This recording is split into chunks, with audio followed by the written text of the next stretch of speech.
Major League Soccer, North America's leading football league, was intentionally formed back in 1994.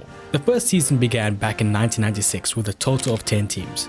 Since then, with the arrival of St. Louis City, it currently has 29 clubs. MLS is quite a unique football league, with some rules that may be unfamiliar to those who normally focus their football manager careers in European leagues. However, in this video, I'm going to help you familiarize yourself with how the MLS works and to give you the tools to lead your team to MLS Cup glory. Basically, we're going to earn our MLS PHDs today. But before we start, a quick side note. If you could subscribe if you haven't already, it would mean the world, as I'm trying to reach my goal of 500 subs before the end of June. So firstly, let's kick it off with squad building. As with all FM careers, building your squad is just as important as perfecting your tactics. This is super important in the MLS. The most important thing to bear in mind when putting your squad together is that you must comply with the league's salary cap. For the 2024 season, this is 5.7 million. By making the most of your varying contract options available to you, yes, there are more than one, you should be on track to stay within the cap. There are two main parts to your roster. First part is on budget,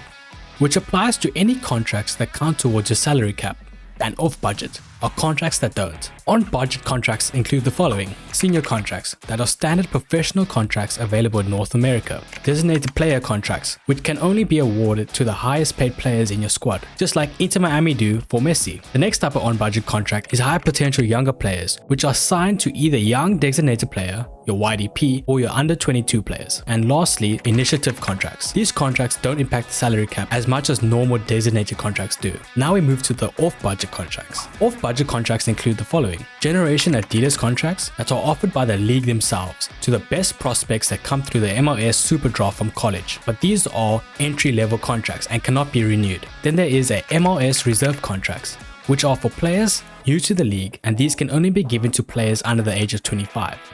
Now, to try to make all of this easier to understand, in the FM game, they have added another type of contract, a senior minimum salary contract, a SMS. They are the only contract types that can be on either off or on budget, and this is determined based on the available slots. And we're still not done. The final type of contract is cap-free players. They are homegrown players who have progressed from your academy. Homegrown players who are either a full-time, senior minimum salary or reserve contracts will always be off budget during the initial contract. You need to submit your initial roster in February, just before the first game of the season. You can't have more than 30 players, and of those 30, no more than 20 can be senior players. This includes designated players. The 20 senior players will contribute towards your salary cap, with the other 10 players considered off budget. If you have a player who is expected to be out for at least 6 games, you can put them on the disabled list.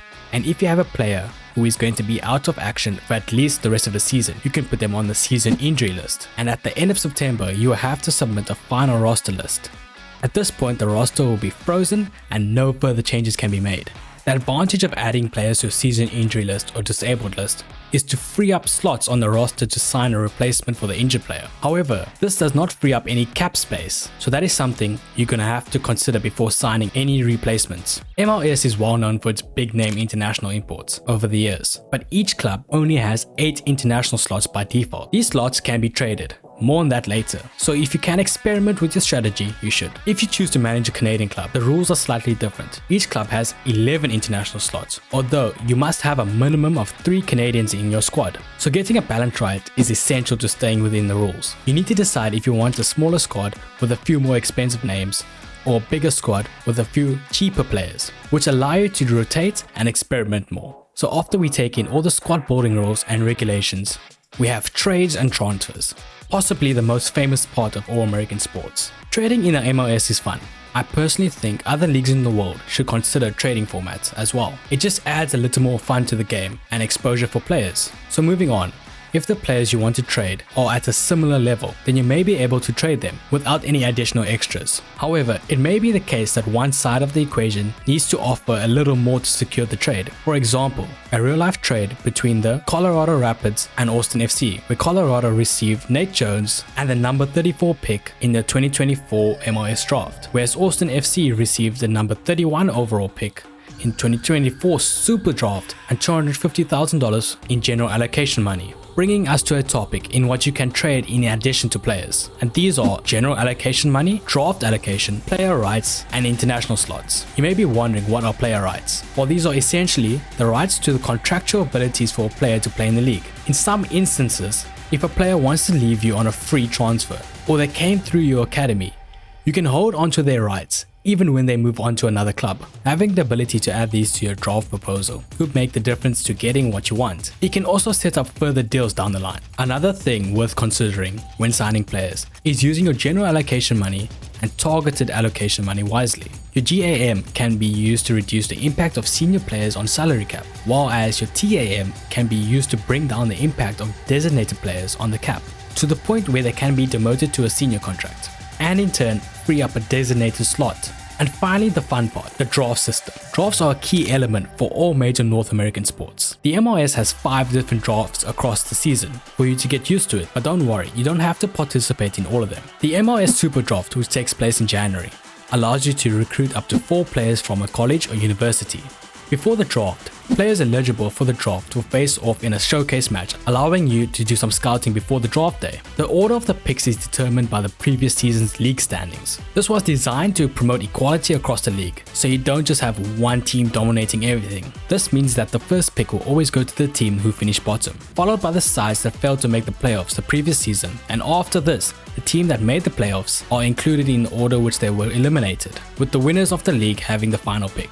Exiting teams get to pick up players previously discarded by the other teams in any of the 2 waiver drafts. There is one that takes place just before the start of the season in February, which can help you fill out your roster with some last-minute additions. There is also another one after the conclusion of the season, allowing you to snap up youngsters out of contract from other teams. If a player isn't picked up in the waiver draft, they can choose to re-enter in the re-entry draft. The re-entry draft stage 1 selections will get an automatic contract extension upon joining your team, so be wary of the wages and the contract type you are selecting. In the re-entry draft stage 2, you can only acquire the MLS rights, and you'll need to negotiate a new contract to sign the player, otherwise they will not join your club. And there we have it. Today we've gone through squad building, trades and transfers, and the draft system in the MLS. If you found this video helpful at all, please don't forget to subscribe and like. And hopefully you can get your MLS PHDs and lead your team to Cup glory. America!